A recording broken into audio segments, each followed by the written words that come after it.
আর আমাদের প্রধানমন্ত্রী বলেছেন এই রাস্তার কাজের জন্য স্পেস টেকনোলজি ব্যবহার করেছেন। তো এই হচ্ছে স্পেস টেকনোলজি, যেখান থেকে মহাকাশ থেকে সোজাসুজি এখানে টেকনোলজি ব্যবহার করে কাজ চলছে। দেখুন এই অবস্থা।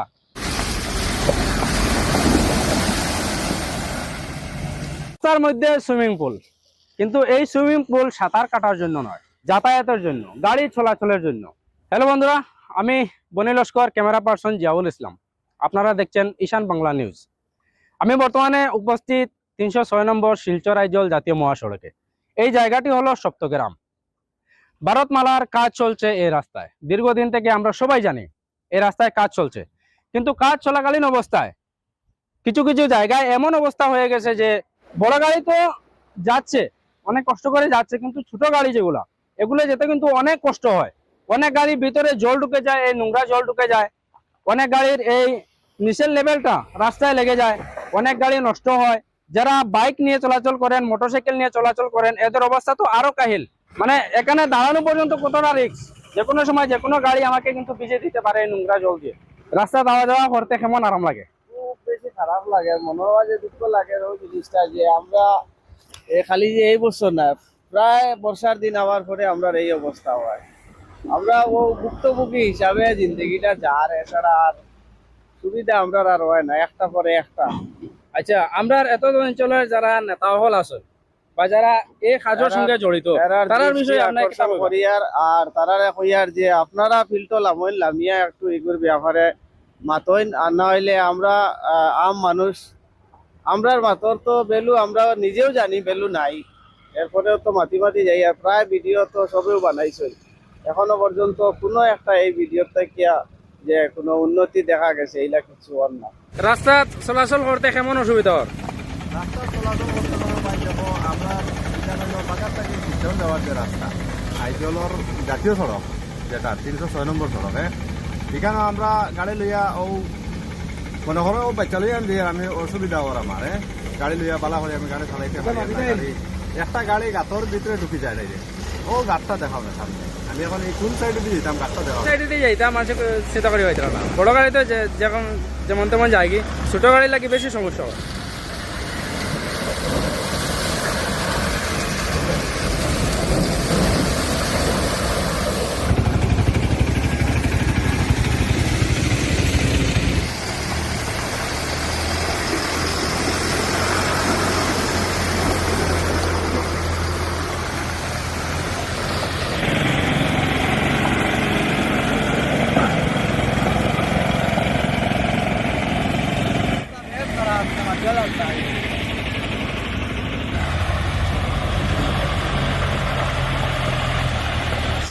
রাস্তায় বাইক চালাইতে কেমন অসুবিধা হয়? ভাই এটা অসুবিধা, এটা মানে এটা সীমার বাড়া অসুবিধা, বুঝছো নি? এটা তো ভারতমালার কাজ, এটা আধ কাজ করছে আধা কাজ করছে না, বুঝছো নি? আর ও কারণে মানে আমরা বেশ একটা অসুবিধা। আর ও দেখো না, ও সাইডেও পুরা মাটি দেওয়া, এই সাইডেও মাটি দেওয়া, কিন্তু হইলে মধ্যে সাইডটুকু যদি বানাই লিতো না আগে, তো জিনিসটা খুব ভালো আসলো। আপনার বাড়ি কেমন দূর? আমার বাড়ি তো মনে করো ও বেশি দূর হয় না, ও কিনারও আছে। ডেইলি এই রাস্তা দিয়া আপনার কত সময় আওয়া যাওয়া লাগে, কয়বার আওয়া যাওয়া লাগে? এটা তো সীমার বাড়া, কারণ আমরা সবসময় দলাই লোক, আমরা সম্পর্ক, আমরা এখন চট্টগ্রাম থেকে বা বাগার থেকে আমরা ওদিকে যেতে লাগে, বুঝছো নি? যেতে সময় আমরা মানে ও রাস্তা দিকে যাওয়া লাগে। আর এগুলো তো এলাকা মানে মেইন রোড, এগুলো মানে যে সব সময় গাড়ি চলাচল করতে লাগে।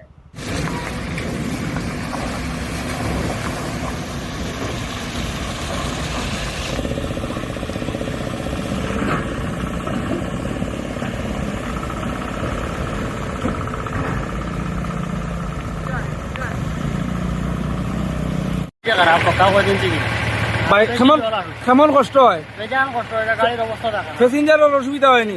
অসুবিধা, গাড়ির অসুবিধা, গাড়ির অসুবিধা না নি? হয় তো আমার বহুত কষ্ট কষ্ট কি দেখুন না, রাস্তা কাম তো চলে ইমাত না। হ্যাঁ, পুরা অনেক টাটা কাম তুরা কাম তার ঠিক করে দিল, আরাম পাইলাম নি।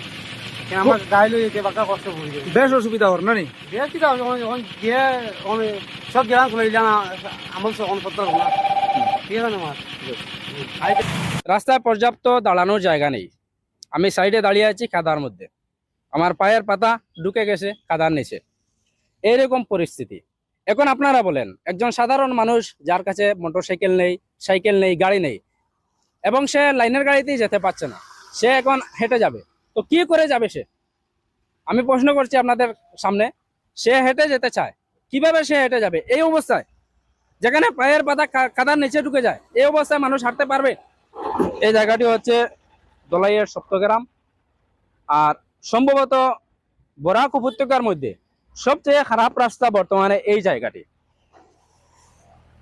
তো এখান থেকে তাড়াতাড়ি সরতে হবে, একটি গাড়ি আসছে, আমাকে কিন্তু নোংরা করে দেবে গাড়িটি।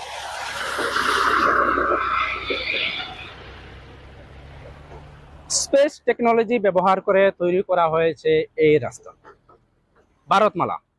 যে ভারতমালা সমগ্র ভারতকে বিশ্বের বিভিন্ন দেশের সাথে জোড়ার পরিকল্পনা করছে।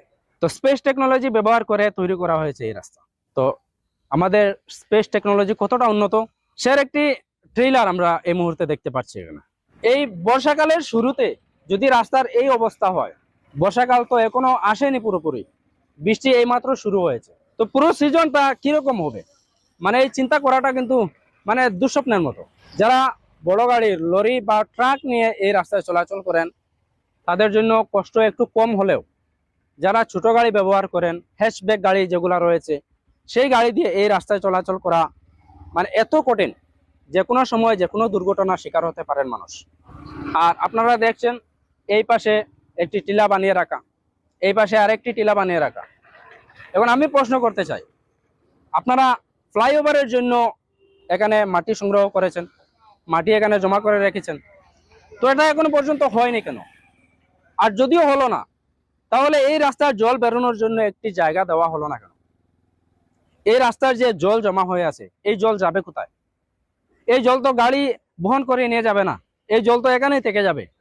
সকালে বৃষ্টি হয়েছে, দুপুরে হবে, রাত্রে হবে, এখানে জল আরো বাড়বে। গতকালকে জল বেশি ছিল, এখন একটু কমেছে, বিকেলে যদি বৃষ্টি হয় তাহলে জল আরো বাড়বে। তো এই জল যাবে কোথায়? যাওয়ার জন্য কিন্তু কোনো জায়গা নেই। দুই পাশে মাটি জমা করে রেখেছে, এই পাশে রেখেছে একটা, এই পাশে আরেকটা টিলার মতো রেখেছে, জলটা যাবে কোথায়?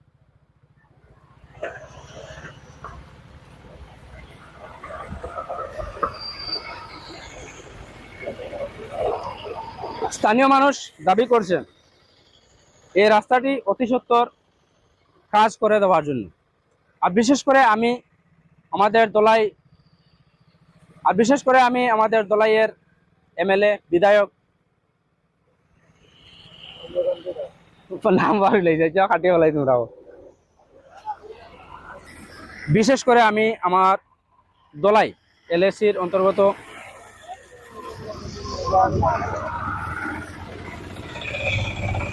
বিশেষ করে আমাদের দলাই বিধানসভার বিধায়ক শ্রী অময়কান্তি মহাশয় এবং এই রাস্তার যিনি ইঞ্জিনিয়ার রয়েছেন, যিনি কন্ট্রাক্টর রয়েছেন এবং এই রাস্তায় জড়িত যত ব্যক্তিবর্গ রয়েছেন, আমি সবার দৃষ্টি আকর্ষণ করে একটা জিনিস বলতে চাই, আপনারা যত দ্রুত সম্ভব এই রাস্তার মেরামত করার উদ্যোগ নেন, যত দ্রুত সম্ভব এই রাস্তার কাজ করে দেন।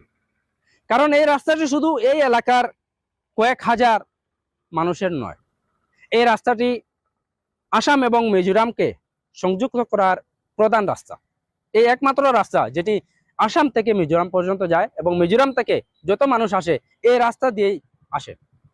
তো এই রাস্তাটি শুধু যে একটি এলাকা ভিত্তিক রাস্তা সেটা বললে ভুল হবে।